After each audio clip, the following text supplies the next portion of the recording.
Hello friends. मैं हूं आपका दोस्त यूएमएस गुरु विकास। और आज मैं आपको एबनॉर्मलिटी हैंडलिंग रूल्स के बारे में बताने वाला हूं, जो कि हमारे शॉप फ्लोर पे बहुत ज़्यादा ही इम्प्लीमेंट करने की ज़रूरत होती है कि ताकि हमारी एबनॉर्मलिटीज़ फ्लो ना हो, लाइक रिजेक्शंस, लाइक हमारे कस्टमर कंप्लेंट्स, लाइक हमारे रॉन्ग पार्ट फ्लो। ये सब से बचने के लिए हमें एबनॉर्मलिटी हैंडलिंग के रूल्स बनाने होते हैं, जो कि मैं आज आपको बता रहा हूँ। तो उसमें बेसिकली 10 स्टेप्स हैं।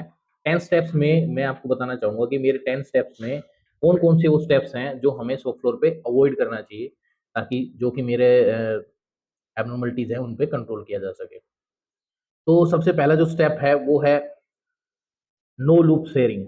No loop sharing no loop sharing का मतलब ये होता है कि सबसे पहले हमें किसी दूसरों की हेल्प नहीं करनी है। कि बहुत सारे लोग क्या करते हैं कि सर मैं उसकी हेल्प कर रहा था, तो उसके कारण मेरा ये पार्ट फ्लो हो गया, उसके कारण मैंने रिजेक्शन आगे भेज दी। क्योंकि उसमें क्या होता है कि बंदा बिजी हो जाता है बातचीत में और उससे हमारे फ्लो बढ़ जाते हैं, जो कि हमारे लिए एक क्वालिटी इश्यूज जनरेट करते हैं। सो हमें सबसे पहले इन पे फोकस करना चाहिए कि हमें किसी की हेल्प नहीं करनी है, रूल नंबर वन। तो रूल नंबर टू के बारे में अगर बात करेंगे तो रूल नंबर टू जो हमारा है, not to do what is not written in SWC और डब्ल्यूएस। जो हमारी वर्क इंस्ट्रक्शन में नहीं लिखा हुआ है, जो हमारे स्टैंडर्ड वर्क चार्ट में नहीं है, वो हमें बिल्कुल भी नहीं करना है। जो लिखा हुआ है वही हमें फॉलो करना है, वही हमें इम्प्लीमेंट करना है, जिससे कि हमारा जो फ्लो है वो प्रॉपरली बना रहे। बिकॉज अगर आप 1 2 3 4 अगर हमें काम करना है और हम 1 2 4 3 में अगर काम कर रहे हैं, तो वो हमारे क्या होगा, मिस्टेक्स जनरेट करेगा, जिससे कि हमारा इधर उधर स्टॉक बनेगा या रिजेक्शंस इधर उधर मूव हो जाएंगी, जिससे कि हमारे प्रोसेस फ्लो में प्रॉब्लम आएगी, जिससे एबनॉर्मलिटीज क्रिएट होती हैं। तो सबसे पहले हमें इन पे रोक लगानी है। तो ये था rule number two. Rule number three के बारे में अगर मैं बात करूंगा, तो रूल नंबर थ्री ये होता है कि बहुत सारे ऑपरेटर्स बिना बताएं सुपरवाइजर को ही विदाउट परमिशन पानी के लिए चले जाते हैं, ड्रिंकिंग वाटर के लिए चले जाते हैं और बायो ब्रेक्स के लिए चले जाते हैं, जो कि बिना बताए जाने से क्या होता है कि पार्ट जो बन गया, तो उससे क्या होता है कि स्टॉक मेंटेन हो जाता है। स्टॉक मेंटेन होता है तो बंदा आता है तब तक वो काफी ढेर लग जाता है। ढेर लगने के कारण क्या होता है, बंदा फटाफट उसको क्लियर करता है, जिसमें हमारी एबनॉर्मलिटीज भी फ्लो कर जाती हैं। तो कभी भी आप अगर ब्रेक के लिए जाते हो तो अपने सुपरवाइजर से बात करो, सुपरवाइजर आपको परमिशन देगा। आप जब तक नहीं आएंगे तो सुपरवाइजर उस काम को कंप्लीट करेगा। और अपना अगर आप छोड़ के भी जाते हो तो कम से कम उस मशीन को स्टॉप करो और उस पर ऑपरेशन कंप्लीशन टैग का यूज करो, जिससे कि हमें ये पता रहे हमारे यहाँ तक एक पार्ट कंप्लीट है। तो नेक्स्ट जो मेरा रूल है वो है नो रिवर्क इन लाइन। कई बार हम देखते हैं कि हमारे कंपनी में हमें रिवर्क के लिए पार्ट्स मिल जाते हैं और वो हम ऑनलाइन ही करना स्टार्ट कर देते हैं, जिसमें कि हम ना कोई टैग मार्किंग करते हैं, एनजी पार्ट्स है उन पे भी कोई मार्किंग नहीं रहती है, और उनको हम इधर उधर ट्रांसफर कर देते हैं, जिससे कि हमारा पार्ट का मिक्सअप होने का चांसेस बढ़ जाता है, जिससे एबनॉर्मलिटीज क्रिएट होती है। ये भी एक हमारा एबनॉर्मलिटी का रूल है कि हमें लाइन पे रिवर्क नहीं करना है, रिवर्क टेबल हमारी सेपरेट रहे। तो नेक्स्ट जो मैं अभी रूल नंबर 5 की बात करूंगा, तो रूल नंबर 5 मेरा क्या कहता है। रूल नंबर 5 कहता है no partial teardowns and no repair of finish gears of any specific operation in line. So all line rejects must be turn completely down. जो भी मेरी लाइंस हैं जिन पे रिजेक्शंस हैं या फिर कोई भी एबनॉर्मलिटी वाले जो पार्ट्स रखे हुए हैं, उनको आप तुरंत सॉर्ट आउट करो, अपने सुपरवाइजर से बात करो, अब उनको वहां से हटा दो, ताकि कोई भी मिस हैपनिंग ना हो या फिर कोई भी पार्ट हमारा फ्लो ना हो क्वालिटी के लिए। तो मिसअंडरस्टैंडिंग हो जाती है कई बार, तो दूसरा बंदा क्या करता है, उस पार्ट को आगे बढ़ा देता है। तो ये भी एक हमारे लिए बहुत ही बड़ी चीज है जिसपे हमें पूरा फोकस रखना है। नेक्स्ट जो है मेरा सिक्स सिक्स जो है, before living the line each operator must finish all task in his और हर लूप। जो कि मैंने आपसे बताया, ऑपरेशन कंप्लीशन टैग। जब भी आप स्टेशन को छोड़ के जाते हैं या फिर मेरी शिफ्ट एंड ओवर होती है या मुझे बाय ब्रेक्स के लिए जाना पड़ता है, तो उस वक्त क्या करेंगे कि हम उस पार्ट पे ऑपरेशन कंप्लीशन टैग का यूज करेंगे, जिससे कि कोई भी आएगा तो उसे पता चले कि यहाँ तक का पार्ट कंप्लीट है, आगे से हमें वेरीफाई करना है। तो उससे क्या होगा कि एक आइडेंटिफिकेशन सिस्टम हो गया, जिससे कि एबनॉर्मलिटीज को हम रोक सकते हैं। वरना हमारी एबनॉर्मलिटीज क्रिएट हो जाएंगी, हमें पता नहीं होगा कि कौन सा पार्ट लास्ट था जो हमने बनाया था। तो ये रूल नंबर 6 है। तो रूल नंबर 7 जो है मेरा कि पोकायो के बाईपास नहीं करना। लेकिन मैक्सिमम लोग देखते हैं कि हम जैसे कंपनी में भी देखते हैं कि पोकायो को बाईपास करके चलाते हैं। पोकायो के बाईपास से बहुत सारी दिक्कतें हो सकती हैं।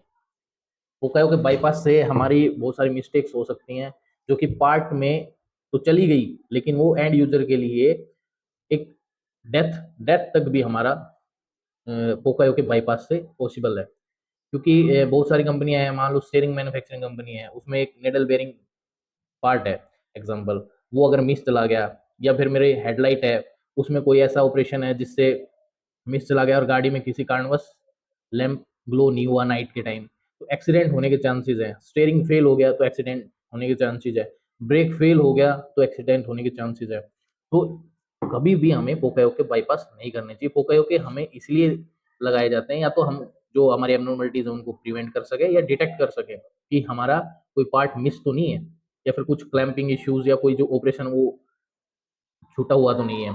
अगर ऐसा कोई आपको मिलता भी है बाईपास पार्ट या कुछ भी, या फिर पोकायो के वर्किंग में नहीं, तो अपने सुपरवाइजर को सूचित करें और उसको ठीक कराएं, जिससे कि हमारे ओके पार्ट्स आगे बढ़े। अगला जो आता है मेरा, वो आता है no manual operation. No operator can manually operate equipment for production use. कई बार क्या होता है कि हम सप्लाई के लिए मशीनों को फटाफट से मैनुअली पार्ट निकालना, रोबोट्स को अवॉइड करना, अपने हाथ से ही काम करना, इससे क्या होता है कि हमारे क्वालिटी इश्यूज तो होते होते हैं, लेकिन इसमें सेफ्टी का भी इश्यू हो सकता है। अगर आप मान लो कोई ऑपरेशन है जिसमें हमें प्रेस करके कोई चीज लगानी है, और वो हमने मैनुअली उसमें प्रेस किया है, जिससे क्या हुआ कि हमारा ऑपरेशन सही से टॉर्क लगा या नहीं लगा, वो कंफर्मेशन नहीं हो पाती, क्योंकि मशीन हमेशा टॉर्क लगा के डिटेक्ट कर लेती है। तो हमें ऐसा कोई भी काम ऐसा नहीं करना है जो ऑटोमेशन में है और उसको हम मैनुअली कर रहे हैं। मैनुअली करने से क्या होगा, आप एबनॉर्मलिटी जनरेट कर देंगे, जो कि आगे एंड यूजर तक कभी भी प्रॉब्लम आ सकती है पार्ट में, और हमारी कस्टमर कंप्लेंट्स भी आ सकती हैं उस पार्ट में। तो ऐसा कभी भी हमें नहीं करना है। नेक्स्ट जो है मेरा 9th, कि दूसरा ऑपरेटर दूसरे ऑपरेटर को ना समझाए। कई बार क्या होता है कि एक ऑपरेटर है जो कि पुराना है, लेकिन वो अथोराइज नहीं है ट्रेनिंग देने के लिए, बट वो फिर भी उनको समझाने लग जाता है कि भाई ऐसे ऐसे हम काम कर सकते हैं। जो भी आप ट्रेनिंग देते हो या जो भी ऑपरेटर काम करता है, वो सिर्फ सुपरवाइजर या उसका टीम लीडर जो है उस लाइन का, उन्हीं से ही ट्रेनिंग लेके काम करे, जिससे कि एक्यूरेसी आएगी काम में, और कोई कंफ्यूजन होगा तो वो एक्यूरेट रहेगा। क्योंकि सुपरवाइजर्स और टीम लीडर्स इसीलिए होते हैं कि वो हर एबनॉर्मलिटी को भी फोकस करते हैं और अच्छी ट्रेनिंग भी देते हैं, ताकि उसको डोंट्स और डू का पता रहे। क्योंकि ऑपरेटर अगर ऑपरेटर को समझाएगा तो बहुत सारी चीजें मिस कर देता है। तो ये हमें ध्यान रखना है। तो अब रूल नंबर 10, जिसपे मैं सबसे मेन बात करना चाहूंगा। रूल नंबर 10 मेरा क्या कहता है कि no do other than stop call wait. अगर आपकी मशीन पे कोई प्रॉब्लम आ रही है, तो आप उस मशीन को स्टॉप कीजिए।